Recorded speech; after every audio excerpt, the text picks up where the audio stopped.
Previously on the Strain. This day will go down in history as the Red Hook! The moment that the people of Still chasing it after all. I'm going to kill Eldridge Palmer. Season 2 episode 10. Justin Veraldo yang telah berhasil mengamankan kota dari bencana wabah virus mendapat apresiasi dari pemerintah setempat dan juga warganya. Dan tepat di hari itu juga bersama wali kota ia mengadakan pidato kepada seluruh media bahwa keberhasilannya dalam mengalahkan Strigoi tak lepas dari kerja keras kepolisian dan pengorbanan warganya. Dan untuk terus menjaga keamanan serta keselamatan, Veraldo akan memberlakukan pajak 1% bagi setiap orang untuk disumbangkan ke pemerintah. Dan pembayaran tersebut berupa emas dan perak. Mendengar pernyataan itu membuat warga yang berada di sana cukup terdiam dibuatnya. Justine, can't do this. Mayor, I just did. Begitupun dengan kelompok tim Abraham membagi tugas sesuai kemampuan mereka masing-masing, di mana Fed, Nora, dan Abraham bertugas mencari nama Rudy Venasco yang sebelumnya mereka dapatkan dari sang pastor. Sementara Ephraim dan Miranda bertugas merencanakan agar bisa membunuh Mr. Palmer. Dan tepat di hari itu juga mereka mulai melakukan persiapan yang cukup matang, serta memata-matai kegiatan apa saja yang dilakukan oleh Pak Tua Bangka tersebut. Dari semua pemeriksaan itu mereka mendapati sebuah fakta yang begitu mengejutkan, di mana wali kota memberitahukan semua rencana Justin Veraldo kepada Mr. Palmer, bahwa Veraldo berencana menjatuhkan bom ke wilayah tertentu untuk menyelamatkan kota lain dari serangan wabah virus. Dan ketika hal itu terjadi maka dialah yang akan mendapatkan dampak buruk dari aksi tersebut. Karena sebelumnya wali kota lah yang menyarankan agar Veraldo mengurus kota yang dimaksud. Sehingga dengan hal itu ia meminta bantuan Mr. Palmer agar menghentikan tindakan bodoh tersebut. Mendengar penjelasan itu hingga pada akhirnya Palmer bersedia bertemu dengan Veraldo di hari itu juga.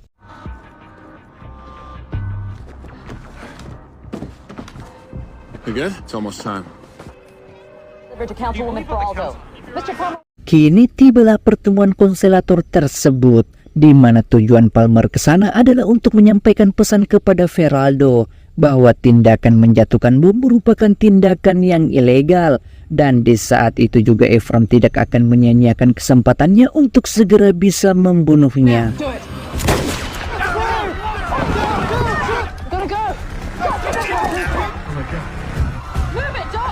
What happened?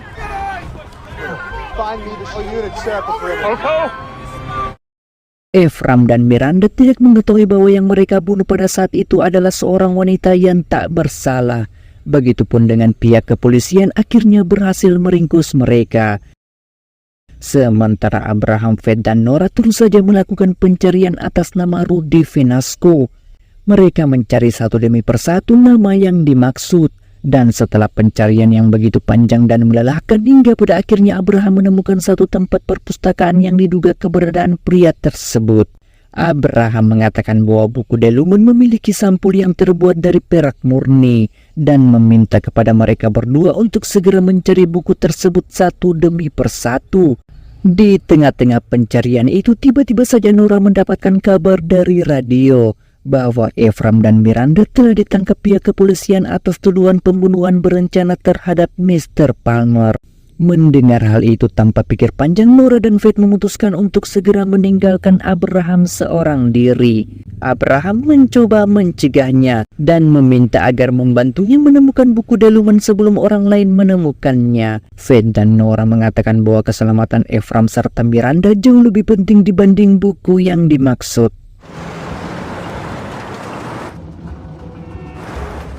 Setelah insiden penembakan itu membuat Koko mengalami masa kritis yang begitu buruk. Bahkan ia harus mengalami kerusakan parah tepat di bagian dadanya. Mr. Palmer yang mengetahui akan hal itu meminta kepada Thomas untuk segera mendatangkan sang master dengan tujuan menyelamatkan kekasihnya tersebut. Karena jika tidak maka ia akan mengakhiri kesepakatannya dengan sang master dan tak akan memberikan bantuan apa-apa lagi. Begitupun dengan Ephraim dan Miranda kini menjadi tahanan dari pihak kepolisian. mereka akan dieksekusi setelah apa yang mereka lakukan sebelumnya. Dan salah satu dari pihak keamanan tersebut mengambil Miranda secara paksa untuk dibawa ke suatu tempat yang tak diketahui keberadaannya. Tak berselang lama dari itu, tiba-tiba saja Mr. Palmer datang menghampiri. Ephraim yang melihat makhluk terkutuk berada tepat di depan matanya ternyata masih hidup sungguh membuatnya begitu tak percaya. Mr. Palmer mengatakan bahwa kemenangan sudah berada di tangannya dan akan segera membawa peradaban manusia di bawah perintah dan kehendaknya sendiri. Sementara Koko tanpa terduga dihampiri oleh sang master serta memberikannya cairan putih yang akan memberikannya kesehatan dalam hitungan detik saja.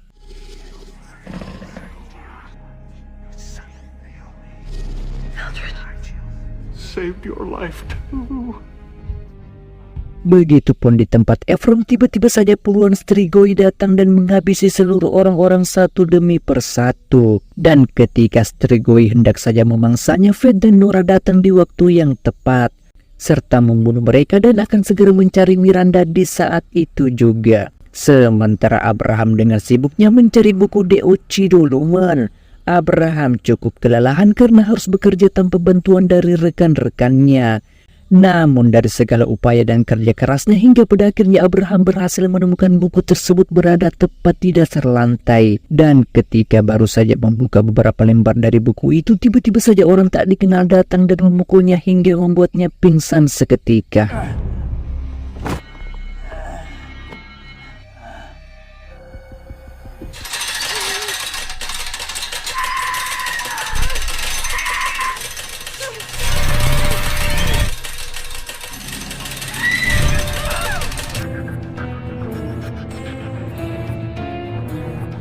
Season 2 episode 11.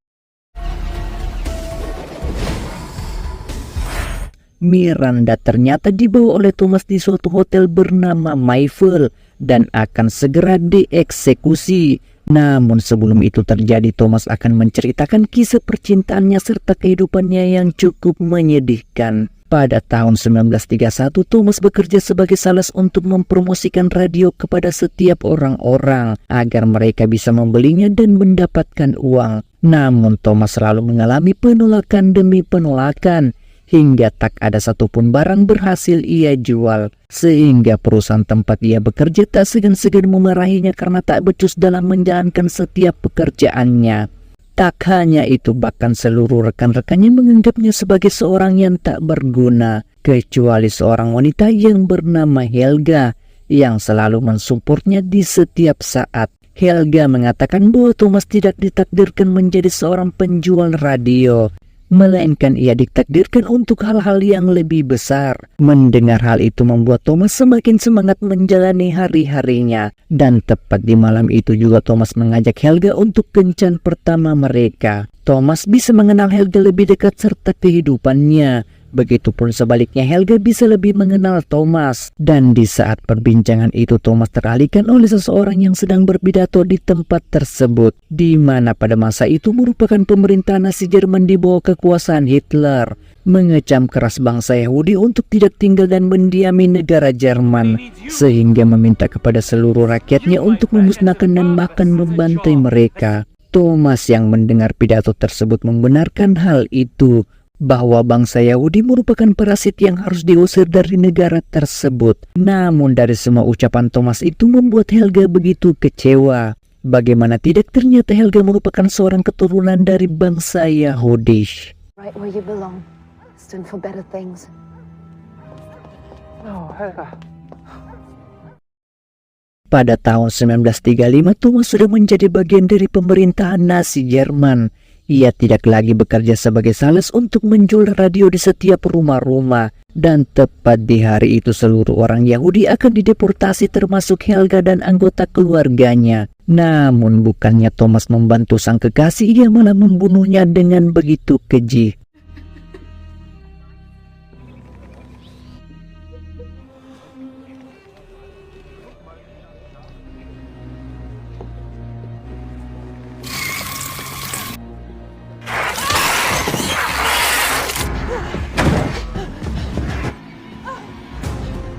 Sementara seseorang yang memukul Abraham hingga membuatnya pingsan tak lain dan tak bukan adalah Rudy Velasco. Rudy tak akan membiarkan Abraham untuk mengambil buku tersebut, walaupun sebenarnya Abraham akan membelinya berapapun harganya. Namun karena Rudy sudah mendapatkan seorang pembeli, maka ia akan mengantarkannya langsung kepada orang yang dimaksud. Mendengar hal itu, Abraham berusaha menjelaskan bahwa jika buku tersebut jatuh ke tangan orang yang salah, maka akan menimbulkan bencana bagi seluruh umat manusia. Namun karena lagi-lagi pria itu tetap keras kepala hingga pada akhirnya ia meninggalkan Abraham dengan seorang diri.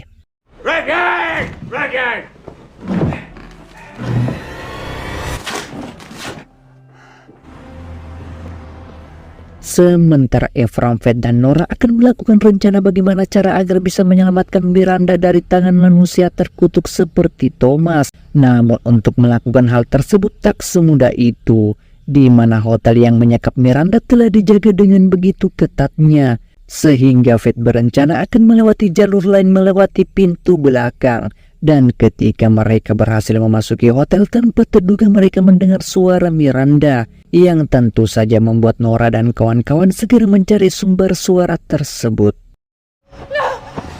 Time for us.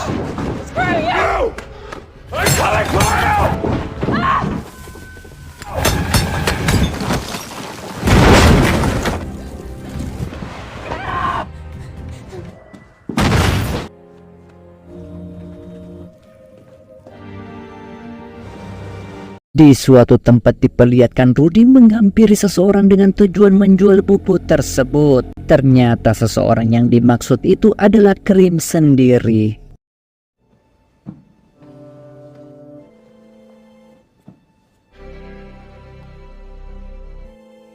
I think we can do business.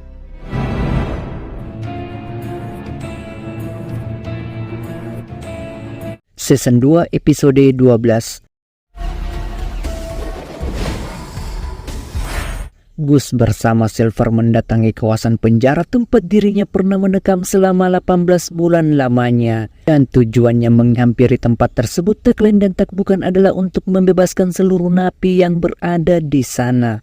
Ketika mereka memasuki lebih dalam ruangan tersebut, puluhan Strigoi tengah mendiami hampir seluruh tempat itu. Gus yang tak akan membuang-buang waktu lagi dengan segera membebaskan mereka di saat itu juga. Gus melakukan semuanya bukan tanpa alasan. Ia mengajak seluruh rekan mantan napinya agar siap bekerja sama membantu Queen demi untuk mengalahkan sang master. Namun belum saja sempat meninggalkan tempat tersebut, tiba-tiba saja Strigoi datang menyerang mereka. Let's go. Come on.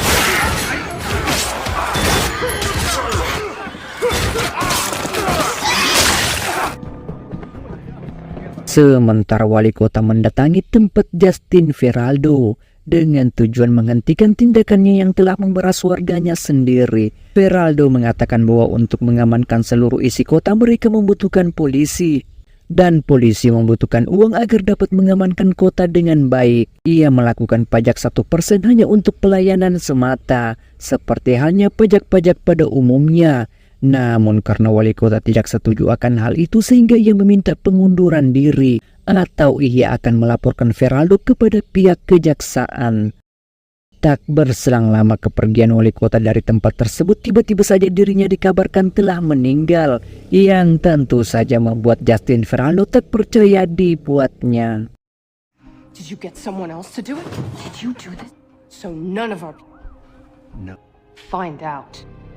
Sementara Abraham mendatangi tempat kediaman Krim berada. Tujuannya sudah pasti mendapatkan deluman. Setelah Abraham mengecek keaslian buku tersebut, ia akan segera melakukan penawaran.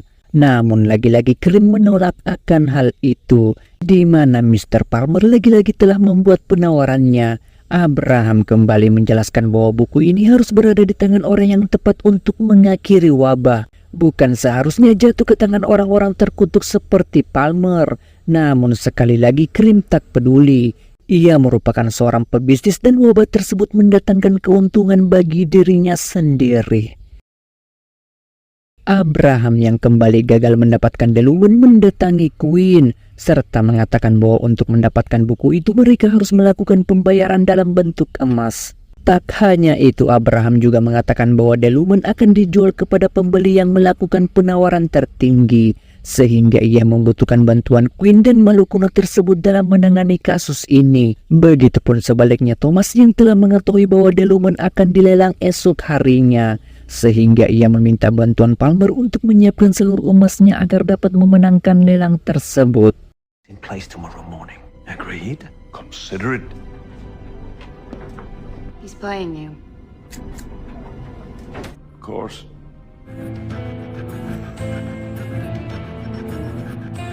Season 2 episode 13.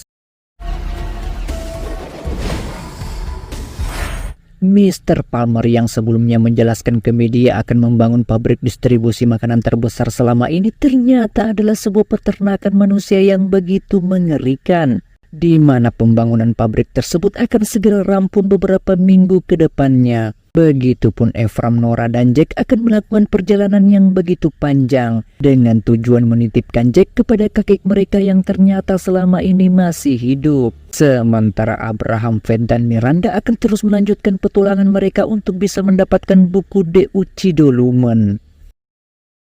Saat Ephraim, Nora, dan Jack tiba di tempat stasiun, diperlihatkan kepadatan di sana cukuplah sangat ramai, di mana ribuan orang dari berbagai penjuru akan melakukan perjalanan untuk segera meninggalkan kota yang telah kacau balau.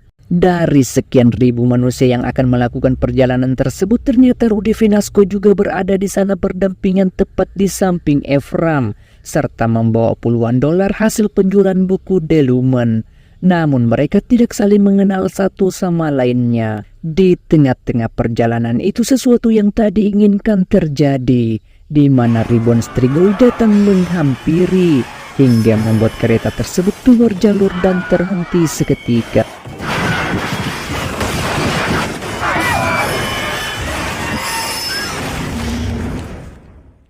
Akibat kecelakaan yang begitu mengerikan mengakibatkan beberapa orang meninggal dan mengalami luka-luka, serta membuat Nora harus terpisah dengan Ephraim. Nora yang menyadari semua kekacauan disebabkan oleh Strigoi memutuskan untuk segera meninggalkan kereta.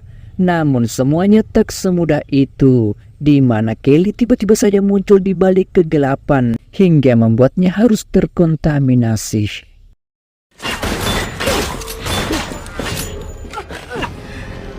Jack!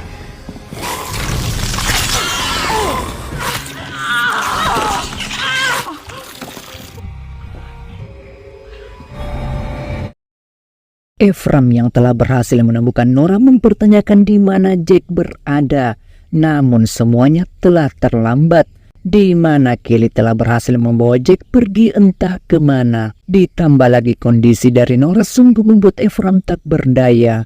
Akibat hal itu Nora terpaksa mengakhiri hidupnya di saat itu juga.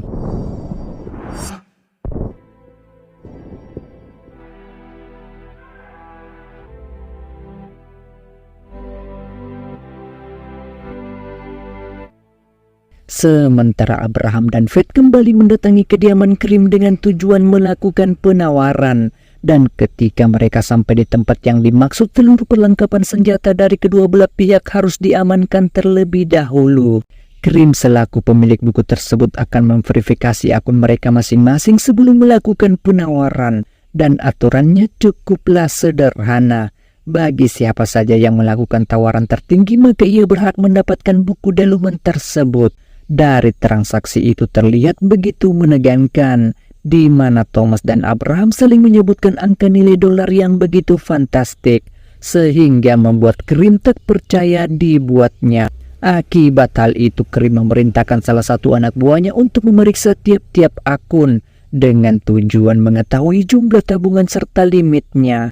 Dan dari pemeriksaan yang begitu ketatnya, mereka mendapati bahwa jumlah tabungan Abraham berkisar 323 juta dolar, sementara tabungan yang dimiliki Thomas sekitar 350 juta dolar. Dan hal itu bisa dipastikan pemenang buku The Lumen jatuh ke tangan Thomas. Namun ketika Krim hendak saja mentransfer uang tersebut ke dalam bentuk emas, tiba-tiba saja hal yang tak terduga terjadi, di mana akses transfer rekening Krim telah dibatalkan, yang tentu saja membuatnya tak percaya, sehingga pemenang pelelangan tersebut harus jatuh ke tangan Abraham. 100 million. 200 million. 300 million. Allow me to call the bank and rectify the situation. I congratulate you. Thanks for making me rich, old man. Come on, Professor.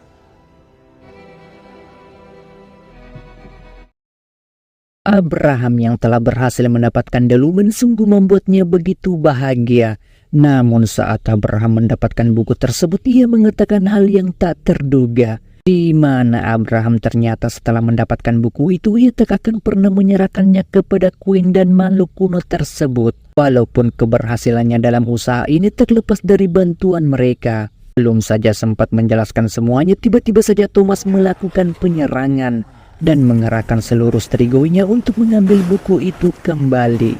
Di saat keadaan yang begitu terpojoknya, Gus bersama seluruh anggotanya datang di waktu yang tepat, serta menghabisi seluruh makhluk terkutuk tersebut di saat itu juga.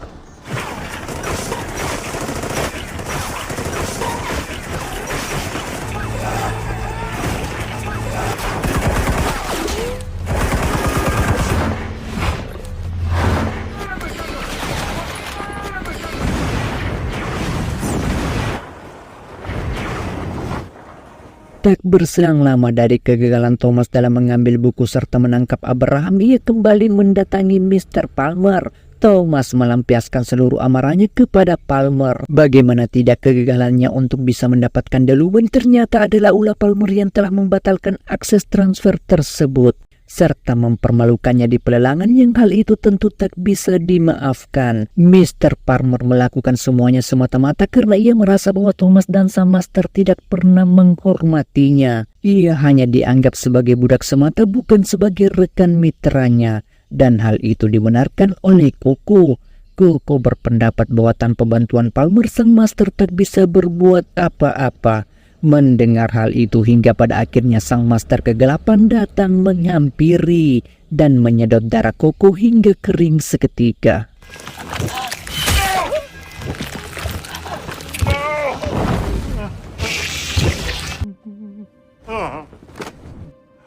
One step away from victory. Now, primacy over more trepidation and triumph. Over all else, greed and selfish wish and our own group. Our current reality. Now, we have one last chance.